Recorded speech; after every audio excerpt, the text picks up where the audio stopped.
So, hi mga langga! Hello! So, kita nyo naman kung saan ako. Nandito ako ngayon sa toilet.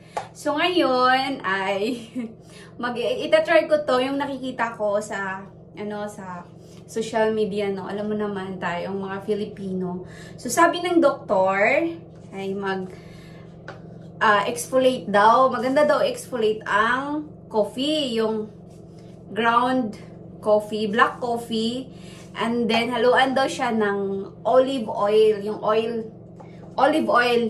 Kung meron kayo dyan, yung dried fish na oil. Joke lang. Joke lang mga langga, ha? Joke lang. Yung gawin. So, itatry ko mga langga. Kasi maganda daw to pang exfoliate sa ating mukha. So, syempre, taon na ako. Mag-35 na ako. So, kailangan daw natin do twice a week. So, this is, hiningi ko kanina doon sa 7-Eleven. Ayan, Ayan. Yung ground black coffee. Tapos, i-mix daw to sa olive oil. Ayan, nakita nyo yung olive oil. Lagay ko, hindi yata makikita. Basta, yun yung olive oil. Tapos, i-mix natin. Mix. Ayan. Ayan, nakita nyo. I-mix ko siya.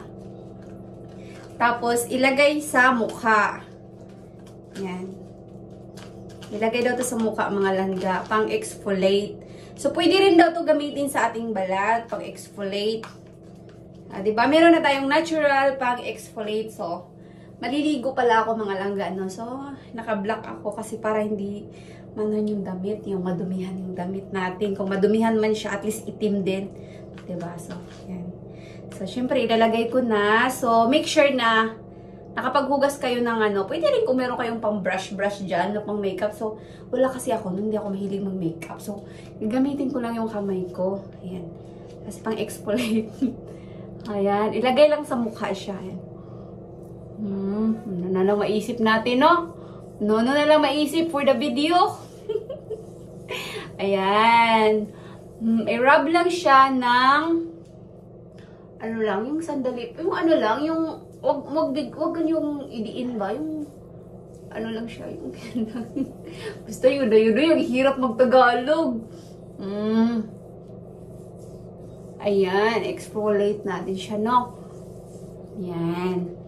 Tapos dito sa ating, kailangan daw to twice a week.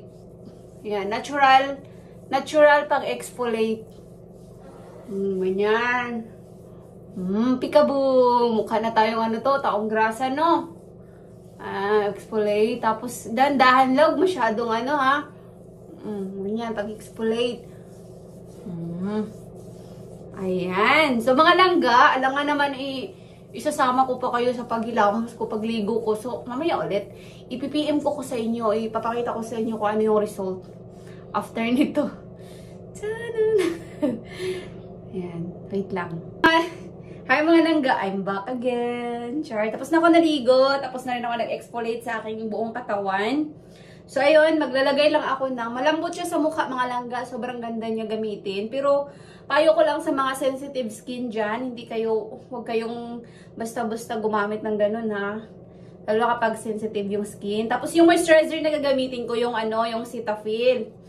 Ayan, Cetaphil. Kung meron kayong dyan, kahit moisturizer naman siguro, no?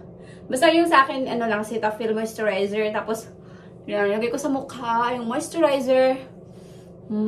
So, yan lang yung natural na ginagamit ko sa mukha. Diba? So, yan lang mga langga. So, sa mga sensitive skin, huwag nyo gayahin. Ayan, ang ganda niya, smooth. Pag ginanon nyo, napaka-smooth. Diba? So, yan lang mga langga for today. Thank you so much for watching. Bye! Be kind!